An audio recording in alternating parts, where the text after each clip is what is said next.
இன்றைக்கு எனக்கு ஒரு பயங்கரமான வாட்ஸ்அப் ஃபார்வர்ட் மெசேஜ் ஒன்று வந்தது. காலையிலேயே வந்திருந்தது.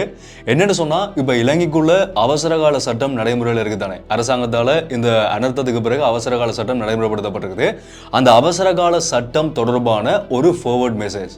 அதில் என்ன சொல்லப்பட்டிருக்குன்னு சொன்னால், நாங்கள் பயன்படுத்தி கொண்டிருக்கிற எங்களோட வாட்ஸ்அப்பில் நாங்கள் என்ன செஞ்சாலுமே, நாங்கள் வாட்ஸ்அப்பில் கால் கதைச்சாலும் சரி, மெசேஜ் அனுப்பினாலும் சரி, அது டெக்ஸ்ட் மெசேஜாக இருந்தாலும் சரி, இல்லாட்டி ஃபோட்டோ வீடியோண்டு என்ன ஷேர் பண்ணினாலும் இலங்கையினுடைய அரசாங்கம் அதை உன்னிப்பாக அவதானித்து கொண்டிருக்கிறார்கள், அதை பதிவு செய்து கொண்டிருக்கிறார்கள்.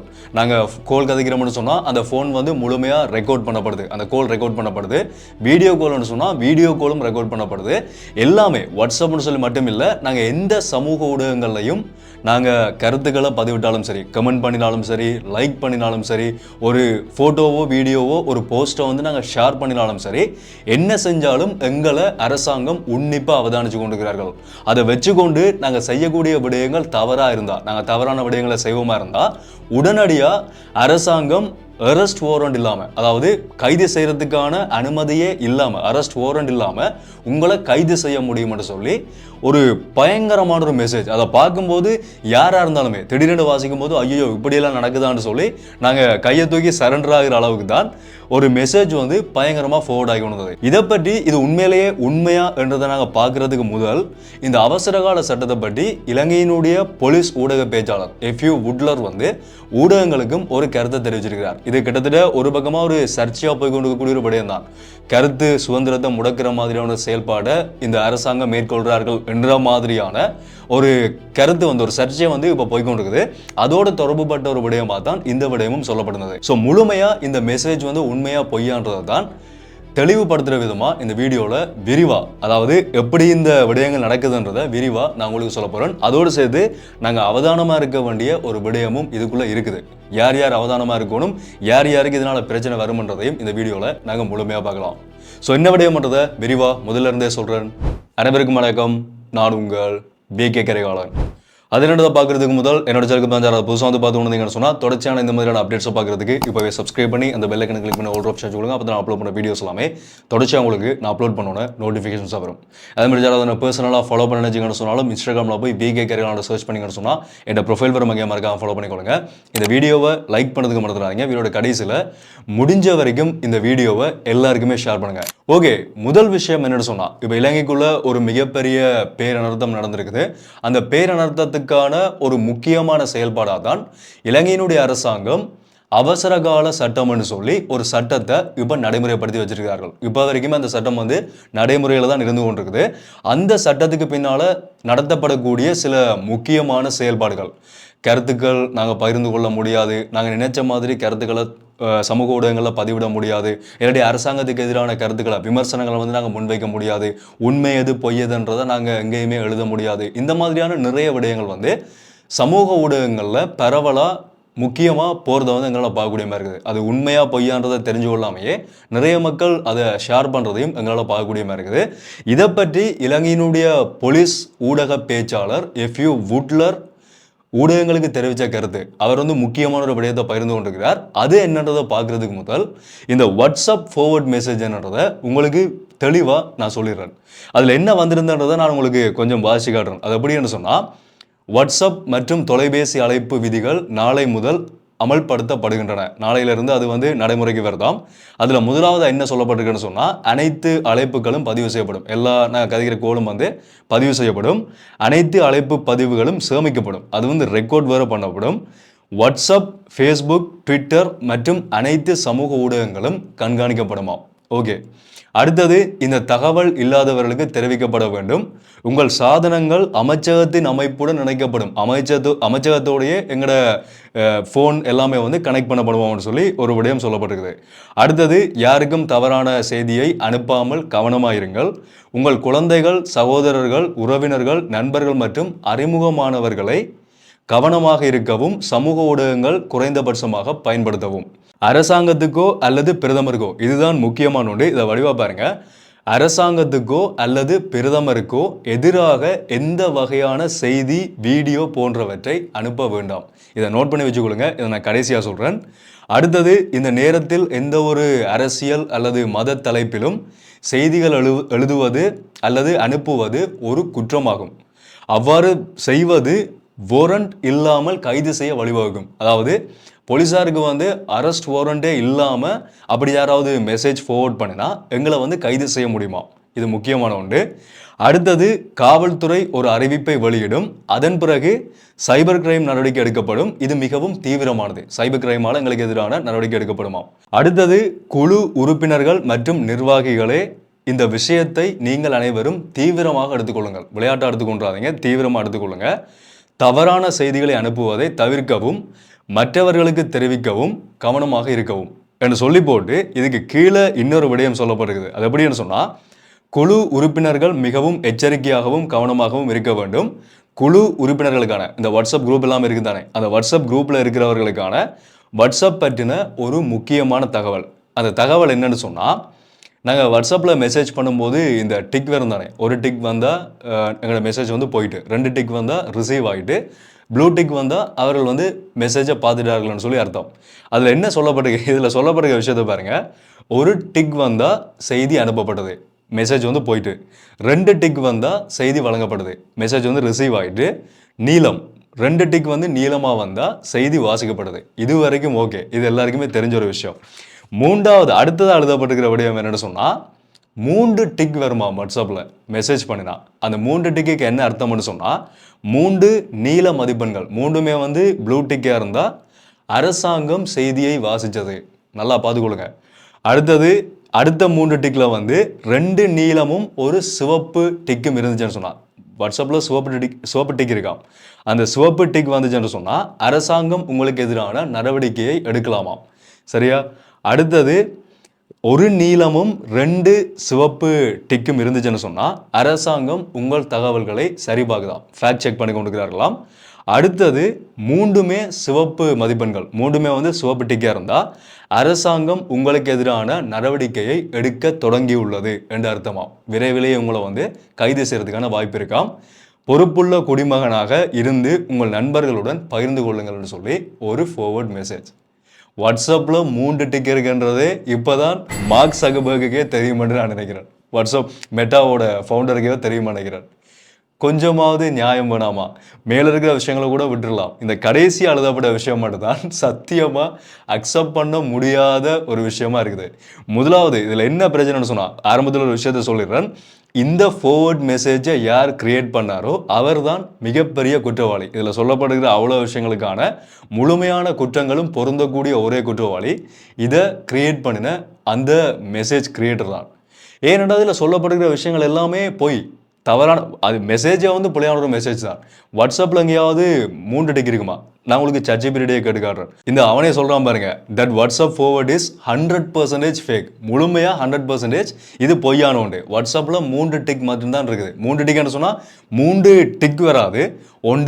ஒரு டிக் விழுந்துச்சுன்னு சொன்னால் அந்த மெசேஜ் வந்து போயிட்டு, 2 டிக் விழுந்துச்சுன்னு சொன்னால் நாங்கள் அனுப்பினவருக்கு அந்த மெசேஜ் வந்து ரிசீவ் ஆகிட்டு, 2 டிக்கும் ப்ளூ டிக் ஆச்சுன்னு சொன்னால் அவர் வந்து வாசிச்சிட்டார். இவ்வளவு தான். இதை தாண்டி வாட்ஸ்அப்பில் வேறு எந்த டிக்குமே கிடையாது. அதனால இந்த ரெட் டிக் என்று சொல்கிறது எல்லாமே முழுக்க பொய்யான ஒரு விஷயம்.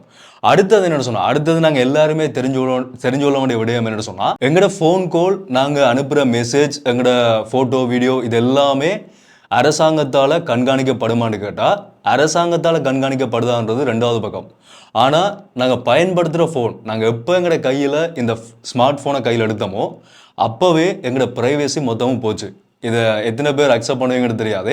வாட்ஸ்அப்பில் கூட end-to என்கிரிப்டட் இருந்தால் கூட நாங்கள் அனுப்பக்கூடிய மெசேஜஸ், நீங்கள் சும்மா ஜோதிச்சு பாருங்களேன். நீங்கள் உங்களோட ஃப்ரெண்டோட இல்லாட்டி யாரோடையாவது நான் ஒரு ஷூ வாங்க போகிறேன், என்ன ஷூ நல்ல ஷூன்னு சொல்லி எனக்கு ரெக்கமெண்ட் பண்ணு, இல்லாட்டி நான் ஏதாவது ஒரு பொருள் வாங்க போகிறேன்னு சொல்லி நீங்கள் வாட்ஸ்அப்பில் கதைச்சிட்டு அடுத்ததாக நீங்கள் ஃபேஸ்புக்குக்கோ இன்ஸ்டாகிராமுக்கோ போவீங்களா இருந்தால், இல்லாட்டி நீங்கள் யூடியூப், கூகுள் எந்த ஒரு பிளாட்ஃபார்முக்கு போனாலும் அதை பற்றின அட்வர்டைஸ்மெண்ட்ஸ் உங்களுக்கு அங்கே வரும்.